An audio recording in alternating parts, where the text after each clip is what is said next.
जीवनामध्ये आपण काही महत्त्वाच्या विषयांवर चर्चा करत असताना प्रत्येकाने आपली क्षमता जाणली पाहिजे.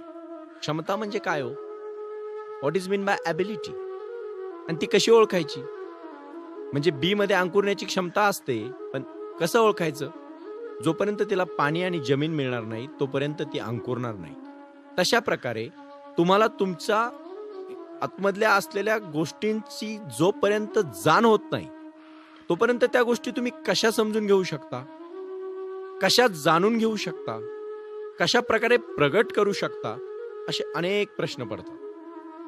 सार्वजनिक जीवनात अनेक वेळा असं होतं, एखादा माणूस एखाद्या संस्थेचं अध्यक्षपद भूषवतो आणि तो अनेक संस्थांचे अध्यक्षपद घेतो. म्हणजे एकाही भूमिकेला तो प्रामाणिकपणे न्याय देत नाही.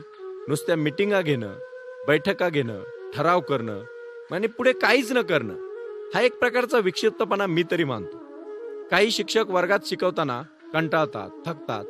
मग त्यांची शिकवण्या घेण्याकडे ओढ असते. मग का घ्याव्यात त्यांनी शिकवण्या? एक तर वर्गात तरी शिकवण्या तर शिकवण्या तरी घ्या.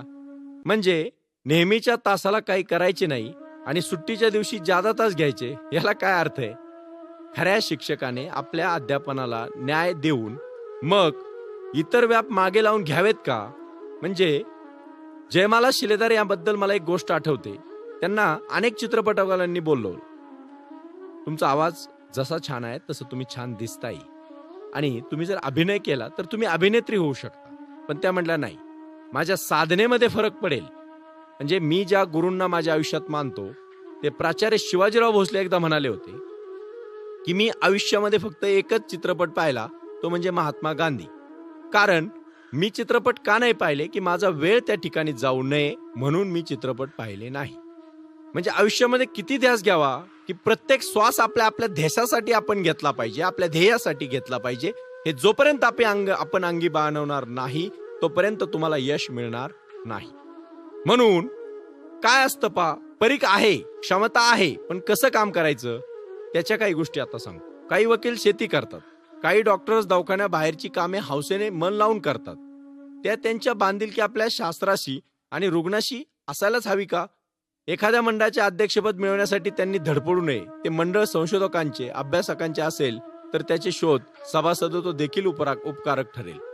विरंगुळा म्हणून एखादा छंद जोपासला पाहिजे, तो लाभदायक ठरेल. कामामुळे येणारा थकवा दूर होऊन वृत्तीत ताजेपणा येईल. कामात बदल म्हणजे विश्रांती, असं फार पूर्वी सांगून ठेवलेलं आहे. घरदार, प्रपंच, नित्य व्यवसाय, व्यक्तिगत साधना आणि यात एक आराखडा जो तयार करावा, त्यासाठी लागणारे प्रथम काय आपल्याला बळ आहे याची जाणीव करून घ्यावी. ते अपुरे पडत असेल तर निश्चयपूर्वक संपादन करावे. अशा वर्तमानाला तुम्ही त्याला सामोरे गेले पाहिजे.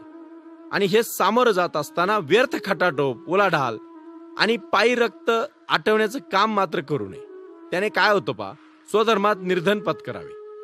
आणि ते निर्धन कसं पत्करायचं? आकर्षण वाटणारा परमार्थ पत्करू नये. आजकाल लोक फॅशन म्हणून देवाची पूजा करतात. म्हणजे ठरलेलंच आहे, फार श्रीमंत बालाजीचा भक्त, त्याच्यावर थोडा गरीब साईबाबांचा भक्त, त्याच्याहून थोडा गरीब अंबाबाईचा भक्त, त्याच्याहून थोडा गरीब महादेवाचा भक्त, आणि ज्याला काही जमत नाही तो आपला गावात जातो, हनुमानाच्या मंदिराच्या पुढे नमस्कार करतो आणि निघून येतो. म्हणजे याचा अर्थ काय? आपल्या क्षमतांचा आणि आकांक्षांचा परीघ समविस्तारी असावा. विसंगती टळते. परीघाबाहेर भरकटत कुठेही जाऊ नये. ज्या क्षेत्रात आपल्याला जमत नाही त्या क्षेत्रात विनाकारण नाक खोपसू नये आणि ज्याची आपल्याला माहिती नाही त्या विषयात आपण बोलू नये. म्हणजे कधी कधी बोलू नये हे ज्याला कळतं त्याला मौन म्हणतात आणि मौनात जे राहतो तो मात्र यशस्वी होतो. आयुष्यामध्ये आपला परीघ, आपल्या क्षमता, तुम्ही नक्कीच अष्टपैलू व्हा, पण तुम्ही त्यामध्ये निष्णांत होण्यासाठी तुम्हाला आधी अभ्यास करावा लागेल, साधना करावी लागेल. बरेच जण म्हणतात काही चांगले वक्ते असतात, वक्त्यांनी शब्द सांभार वाढवला पाहिजे, दीर्घ श्वसनासाठी प्राणायाम केला पाहिजे, त्या व्यक्तीने चाललं पाहिजे, पळालं पाहिजे, बोललं पाहिजे आणि ह्या सगळ्या गोष्टीतून त्याने चिंतन केलं पाहिजे. आणि त्यातून जे मनन होणार आहे, त्यातून जी वाणी प्रगट होणार आहे, त्याला मी तरी वक्ता म्हणतो.